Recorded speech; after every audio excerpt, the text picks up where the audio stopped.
Hey, what's going on? It's your boy BT, and I came here to talk some boxing with the thousands of True School Sports subscribers. Now, word to my brethren all around the world watching this video. Hope you're having a great day today as you're tuning in.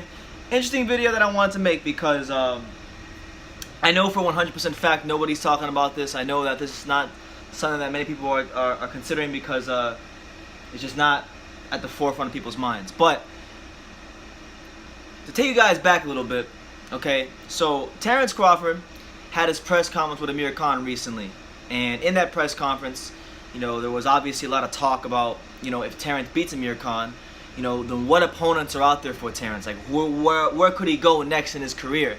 You know, because most of the big top welterweights are with PBC at the moment. They were Premier Boxing Champions. So Bob Arum said something very interesting. He stated that Terence does have a lot of options, and one name that he mentioned in particular that I had never heard of. Like, I'd never heard of this guy.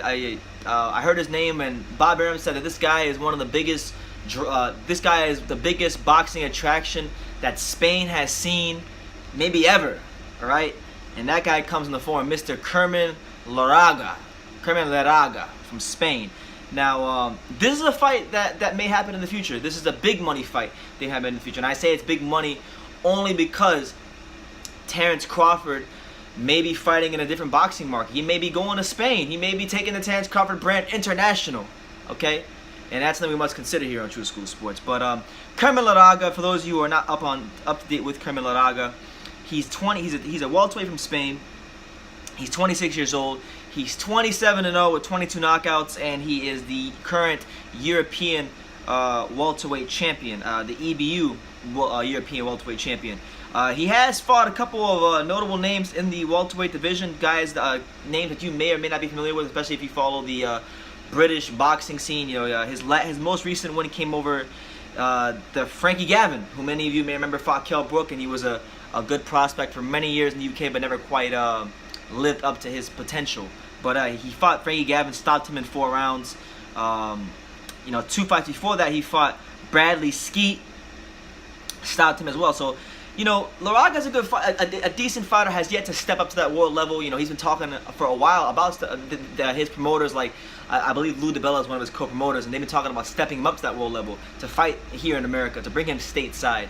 And then that, you know, the way I first heard about Lejarraga was when I heard Bob Arum mention his name in the manner in which he mentioned his name, because he said, look, there's a guy in Spain named Lejarraga who is the biggest attraction the country's ever seen. And then after doing my own research and watching a couple of his fights this morning, you know, this guy's selling 10,000, 11,000 tickets. And, you know, one thing I've always said about boxing is, you know, boxing is a business dressed up as a sport, masqueraded as a sport.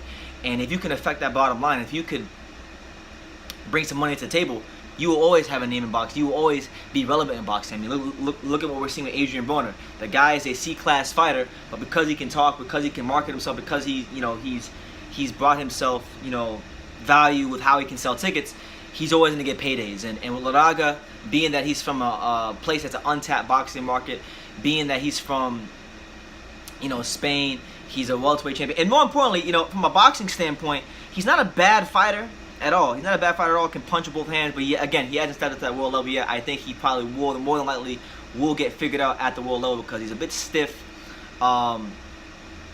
You know, has a decent little jab, but don't throw it a whole lot.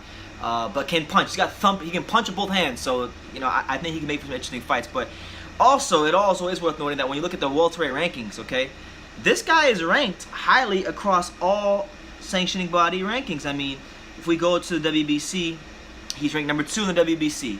He's ranked number 8 in the WBA. He's ranked number 5 in the IBF.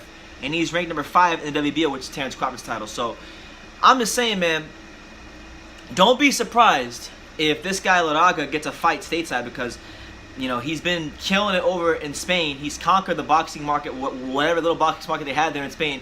He's conquered it, cornered it. He is boxing in Spain at this point. He is the biggest, you know, attraction this country's seen maybe ever. And he's a good little fighter, and you know, he's a European champion, and he's highly ranked across all sanctioning bodies. And now you got the likes of Bob Arum, the Bob Father himself, name dropping him as a potential opponent for Terence Crawford. So I'm just saying, man, don't think that Terence Crawford doesn't have options. He does have options. It may not be the options we want to. It may not be the fights we want to see him in, But if there's one thing that we've seen that you should know if you follow boxing for any amount of time, it's that there's always somebody else around the corner in boxing. You know, there's always boxing is always bigger than you think. There's always more people. You know, the landscape of every division is bigger than you think. There's always somebody coming up. So Lejarraga happens to be one of those guys coming up. He can punch.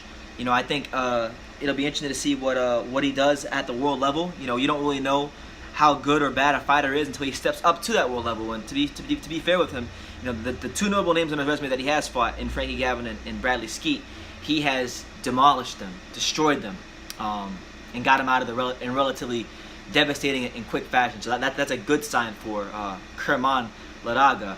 So you know, I'm just saying, my job here on True School Sports is to let you guys know what's going on in boxing. And this was something that was spoken in the press conference between Amir Khan and Terence Crawford, and I haven't seen anybody do a video about it. So I figured I'd do a video about it because this is someone that would make a lot of sense for Terence Crawford as an opponent, because, you know, obviously a lot of the PBC welterweights are not jumping out to fight Terence Crawford. You know, they had to overpay Amir Khan $5 million to get in the ring with Terence Crawford, to entice him to not fight Kell Brook, to fight Terence Crawford. So I'm just saying, this is a guy that could be a potential fight for Terence Crawford, I would say, as early as his next fight, because he's built up a pretty good record in Spain. You know, he's a good draw there in Spain.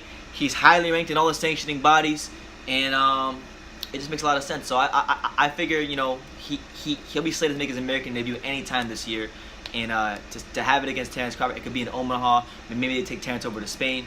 I don't know, but I'm just saying, like, you got to consider all possibilities in boxing, and this is definitely a possibility. So will I call it a big money fight?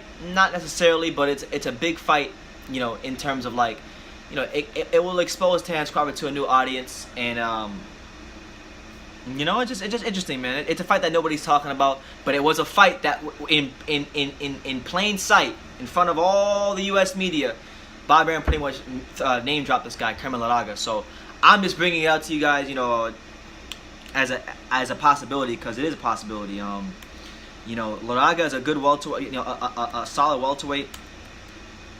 Let me see. I want to see how he measures up against Crawford as far as his dimensions go. I haven't looked at that yet myself. Let's see. He got